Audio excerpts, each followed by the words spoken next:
আসসালামু আলাইকুম মালয়েশিয়া প্রবাসী ভাইগণ, আশা করি আপনারা প্রত্যেকে ভালো আছেন। আলহামদুলিল্লাহ, মালয়েশিয়া কলিং ভিসার অপেক্ষা শেষ। 17 সেপ্টেম্বর থেকে মালয়েশিয়া কোটা অ্যাপ্রুভাল শুরু। চলুন খবরে বিস্তারিত জেনে নেওয়া যাক। আলহামদুলিল্লাহ, মালয়েশিয়া প্রবাসী ভাইগণ, আপনাদের জন্য একটা বড় ধরনের সুখবর রয়েছে। মালয়েশিয়াতে কলিং ভিসার কর্মী প্রক্রিয়া অনেক গুরুত্বপূর্ণ অগ্রগতি হয়েছে। আগামী 17 সেপ্টেম্বর থেকে মালিকপক্ষ মালয়েশিয়া সরকারের কাছে কোটা অ্যাপ্রুভাল পাওয়ার জন্য তারা আবেদন শুরু করবে এবং এটার প্রসেস শুরু করবে। অর্থাৎ কোনো কোম্পানি বাংলাদেশ সহ বিদেশ থেকে কর্মী নিতে চাইলে তাদের আবেদিত কোটা সরকার যাচাই বাছাই করে প্রয়োজন অনুযায়ী অনুমোদন দিতে পারবে। আপনার মনে প্রশ্ন আসতে পারে যে কোটা অ্যাপ্রুভাল জিনিসটা কি। দেখুন, কোনো কোম্পানি যখন বিদেশি শ্রমিক আনার আগে কতজন কর্মী প্রয়োজন তা সরকারের কাছে আবেদন করে, সরকার সেটা আবার যাচাই বাছাই করে অ্যাপ্রুভাল দিলে কোম্পানি বৈধভাবে বিদেশ থেকে কর্মী আনার সুযোগ পায়। এটাই হচ্ছে কোটা অ্যাপ্রুভাল। আপনি হয়তো বলতে পারেন যে ভাই, আপনি যে কথাগুলো বলছেন তার পেছনে যুক্তি কি, কোনো প্রমাণ আছে? জি, প্রমাণ আছে। আপনারা স্ক্রিনে লক্ষ্য করুন।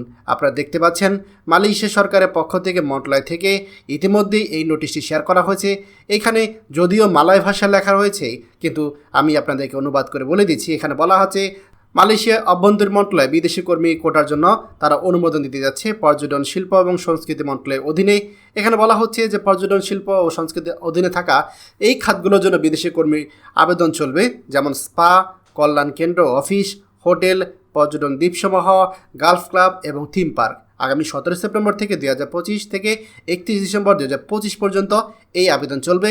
Foreign worker centralise management system FWCMS এর মাধ্যমে আবেদন করতে হবে এবং সকাল 8:30 থেকে দুপুর 12টা পর্যন্ত এবং সকাল 8:30 থেকে বিকাল 5:30 পর্যন্ত এই সময় চলবে।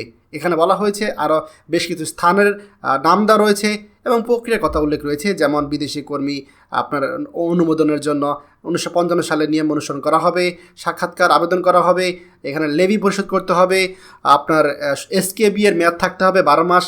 এছাড়া নিয়োগকর্তাদের প্রতি বেশ কিছু আপনার নির্দেশনা রয়েছে, যেখানে 5টি নির্দেশনা রয়েছে।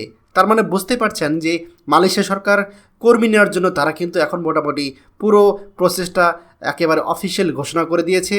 এই নোটিশটা দেখার পরে আসলে আর কোনো প্রশ্ন থাকার কথা না যে মালয়েশিয়া সরকার কলিং ভিসায় কর্মী নেওয়ার জন্য পুরোদমে সকল প্রকার প্রক্রিয়া শুরু করে দিয়েছে।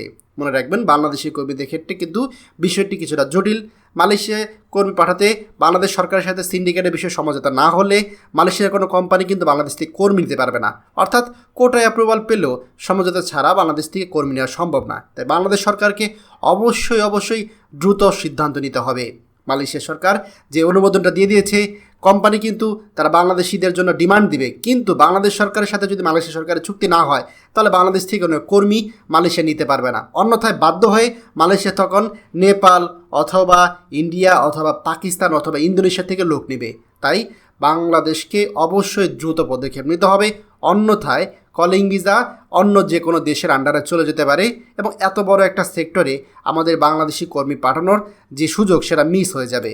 খবরটি আমাদের মালয়েশিয়া প্রবাসী সকল ভাইদের সাথে এখনই শেয়ার করে সবাইকে এই গুরুত্বপূর্ণ খবরটি জানার সুযোগ করে দিন। আর আপনি যদি আমাদের এই চ্যানেল নতুন হয়ে থাকেন, অবশ্যই আমাদের চ্যানেলটিকে সাবস্ক্রাইব করুন মালয়েশিয়া সকল গুরুত্বপূর্ণ খবর সবার আগে পাওয়ার জন্য। ধন্যবাদ সবাইকে। আমাদের সকল ভিডিও আপডেট সবার আগে পেতে আমাদের চ্যানেলটিকে সাবস্ক্রাইব করুন। সাবস্ক্রাইব করতে সাবস্ক্রাইব বাটনে ক্লিক করুন এবং বেল আইকনে চাপুন, যাতে আমাদের কোনো নতুন ভিডিও আপনি মিস না করুন।